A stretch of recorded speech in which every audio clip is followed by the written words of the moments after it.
Good afternoon. Here is the news at 4 first. The highlights. Lagos State Government pledges support for micro, small and medium enterprises.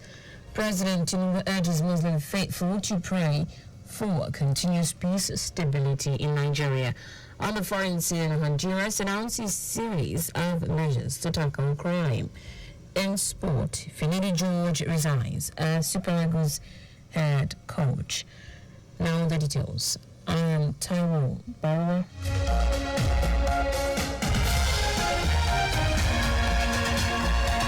Lagos State Government has assured micro, small and medium enterprises and MSMEs, especially youth in the state, of its commitment to ease of doing business. Special advisor to the Governor on Tourism, Arts and Culture, Idris Aragbe, who stated these are the opening of the Lagos Tourism Niger Brand Chic NBC Trade Fair at Ikeja, also reiterated the Solu administration's resolve to harness the state tourism and entertainment potential, as well as grow its economy through collaborations with the private sector. Aragba noted that the state targets 5 billion naira sales at the 3-day fair and describes the partnership with other sponsors as a huge success for MSMEs in the state. It's about growing our economy. It's about growing our economy. It's about expanding the scope of the Ministry of Tourism. That was not just about dance, music, arts. It's now a serious business. And that's the main reason why we must, we are going to go on strategic alliance. Some quarter is about, taking advantage of our advantage position. And I'm happy to see that, we have young people in Nigeria who are still so passionate about driving the force and also contributing their own quota and also taking their own share in the economical aspects of Lagos. On her part, the convener of NBC Trade Fair, Nelly Agbogo, who thanked the Lagos State Government for supporting MSMEs, expressed excitement that traders at the fair are cashing out on millions despite their economic meltdown. The truth is that we have never had this amount of people begging to have their product and services exhibited, and this is thanks to Lagos State Tourism for every single thing that has happened. This partnership has been one of the best things that has happened to our fair, and you can see how the amount of people coming in. By 9 a.m., people were already here crowded. It was even raining, but nobody cared. And people were here shopping from business owners. I had people who actually have made 8 million. She put it up on social media, so it's not even, those who have made 30 million, so they have targets.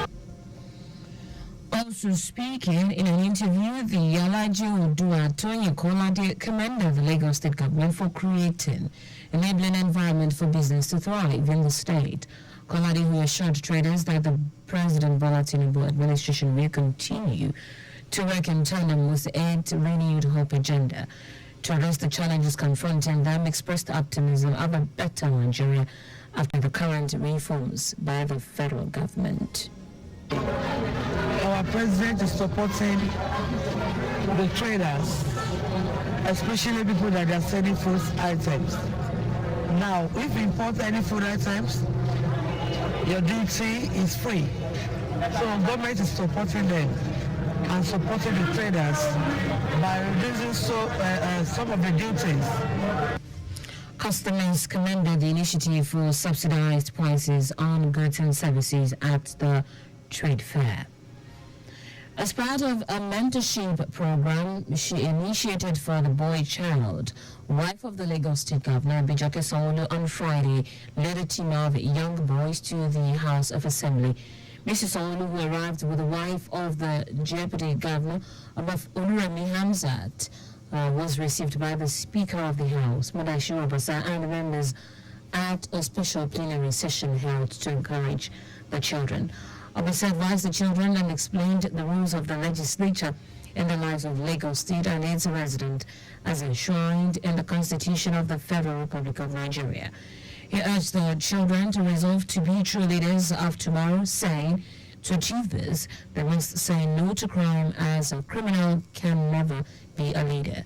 The Speaker noted that the House takes the welfare of every resident important and advised the children to ensure that they are able to speak their mother tongue effectively.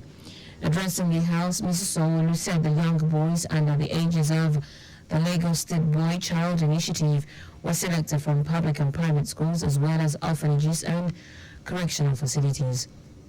She noted that focus has mostly been on the godchild, adding that the initiative is aimed, among others, to mentor young boys, raise awareness about the rights of the boy child, and make them useful to the society. The Lagos State Traffic Management Authority last month has pledged to deploy additional personnel and resources to ensure smooth traffic operations before, during, and after the upcoming Eid al-Kabir celebration. Special Advisor to the Governor on Transportation, Shola Giwa, made this announcement at the LASMA headquarters, extending his best wishes to all Muslim brothers and sisters celebrating Eid al-Kabir.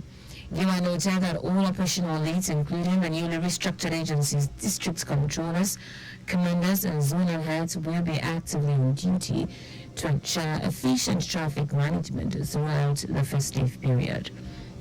He urged both commercial and private vehicle owners, as well as other road users, to strictly comply with the traffic rules and regulations, warning that any traffic violation or disobedience to traffic managers' directives will result in serious sanctions as stipulated in the Lagos State Transport Reform Law 2018 as amended. And on to the rest of the stories, the President Bola Tinubu has urged the Muslim faithful to pray for continuous peace and stability in Nigeria while celebrating 2024 Eid al-Kabir with their families. Tinubu said the sacrifices and great expectations of citizens will not come to naught as he reflects on the essence of the Eid al-Kabir, while he prayed that Allah accept their supplications and acts of obedience. He assured Nigerians of positive outcomes of his reforms to ease the current hardship citizens are experiencing. The federal government declared 17th and 18th of June as public holidays to mark this year's Eid al-Kabir festival.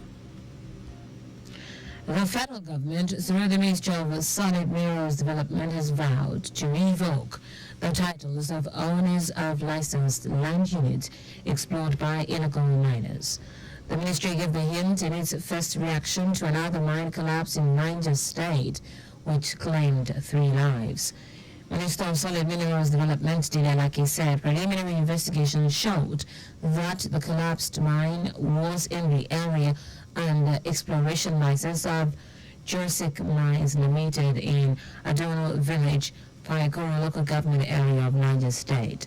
Alaki explained that exploration license is given to applicant to confirm if the site is suitable for the proposed mineral exploration, saying it does not authorize the applicant to engage in mining. He said further inquiry revealed that the miners were mining illegally. In foreign news, the authorities in Honduras have announced a series of measures aimed at tackling organized crime. In a televised address to the nation, President Xiomara Castro said the plan of solutions against crime was in response to a security emergency and public complaints about increasing violence. Castro said the measures include the construction of a 2,000 capacity mega prison, as well as terrorist designations and collective as for members of gangs. The authorities also said the Honduran Congress must reform the penal code so that drug traffickers and members of criminal gangs who commit those crimes are designated as terrorists and face collective trials.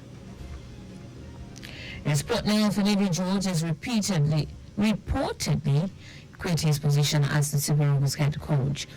The 53-year-old took the decision following the Nigeria Football Federation's decision to appoint a foreign technical advisor for the Super Eagles. The Super Eagles failed to record a win in the recent 2026 FIFA World Cup qualifiers against South Africa and Benin Republic. And that's it on the news at 4, but just before we go, always slow down at road junctions, intersections, and pedestrian crossings. You can follow us and like on the various social media platforms: X, Traffic Radio 961, Facebook, Lagos Traffic Radio 96.1 FM. Instagram Lagos Traffic Radio 961. Subscribe and watch our news and programs live on YouTube at Traffic Radio 961. You can also visit our website at trafficradio961.ng. Did you know that the Sanwo-Olu administration upgraded 2 higher institutions to universities? You can get more details on the Lagos State Government website. To end the news, here are the highlights of the major stories. Lagos State Government has assured micro, small and medium enterprise MSMEs, especially youth in the state, of its commitment to ease of doing business. President Bola Tinubu has urged the Muslim faithful to pray for continuous peace and stability in Nigeria while celebrating 2024 Eid al-Kabir with their families. We also told you that authorities in Honduras have announced a series of measures aimed at tackling organized crime. And finally, in sport, Finidi George has reportedly quit his position as the Super Eagles head coach. For contact with the newsroom, send a message to info@trafficradio961.ng. That ends the news broadcast compiled by Sadiq Yusuf. I am Taiwo Baruwa. Thank you for listening. Good afternoon.